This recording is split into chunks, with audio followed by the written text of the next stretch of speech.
Nous bénissons Dieu pour le retour du général Dionedor Kamdem au Cameroun. Mais ce n'est pas ce qui m'intéresse dans cette vidéo. Il a fait une action prophétique là. J'aimerais que toi et moi, on va regarder jusqu'à la fin et rassure-toi que tu partages. Vous savez, il y a des secrets dans la spiritualité, c'est qu'on nous cache. C'est pour ça qu'on prie là, ça ne marche pas. Il a fait une action prophétique. Dès qu'il a mis les pieds au Cameroun, il a quelque chose qu'il a fait. Regardons ensemble. Vous voyez, dès qu'il a fini de saluer les gens, voilà, il s'est mis à genoux. Il s'est courbé, il a commencé à parler à la terre. Il a commencé à faire des prières. Regardez comment il courbe sa tête. Ce n'est pas qu'il se prosterne devant la terre, mais il est en train de faire une prière prophétique là-bas. Est-ce que vous avez vu? Il s'est courbé, il a parlé à la terre, il a donné des instructions à la terre. Et il a fait une prière sur la terre. Ça m'a rappelé en 1985, c'est vrai, je n'étais pas encore né. 1985, quand le pape, je pense bien le pape Jean-Paul II était arrivé aussi au Cameroun. Il avait fait la même chose. Il dit, ces gens nous cachent quelque chose dans la prière qu'on ne nous dit pas en public. Mais ils pratiquent ça, ça marche. Regardons le pape lui-même, regardons le pape. Cameroun. Saviez-vous que la toute première visite d'un pape au Cameroun remonte à 1985? À sa descente d'avion, il pose un geste fort, symbolique, qu'il s'agenouille et embrasse le sol camerounais. Est-ce que vous avez vu? Même le pape lui-même il s'est baissé et puis il a parlé à la terre.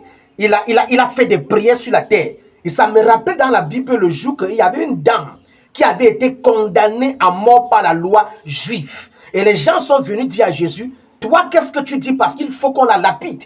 Parce qu'elle a violé le règlement intérieur de la société. Alors Jésus s'est courbé. Il a commencé à écrire des prières sur la terre. Il a commencé à prophétiser sur la terre. Dès qu'il s'est levé, il a dit une seule parole. Tous ceux qui voulaient lapider la dame se sont retirés, sont partis.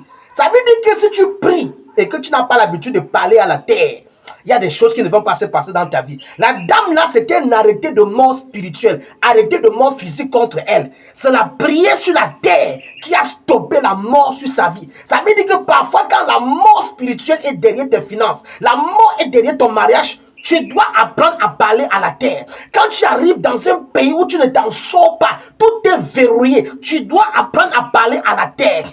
Quand les lois ancestrales, les réclamations ancestrales parlent contre toi, tu dois apprendre à parler à la terre. C'est en parlant à la terre que tu vas briser certains liens, que tu vas libérer ta vie. Voilà pourquoi je t'invite à cette fin du mois. J'ai un programme de 3 jours de jeûne et prière. Le thème c'est la terre de ma nation doit se soumettre à moi.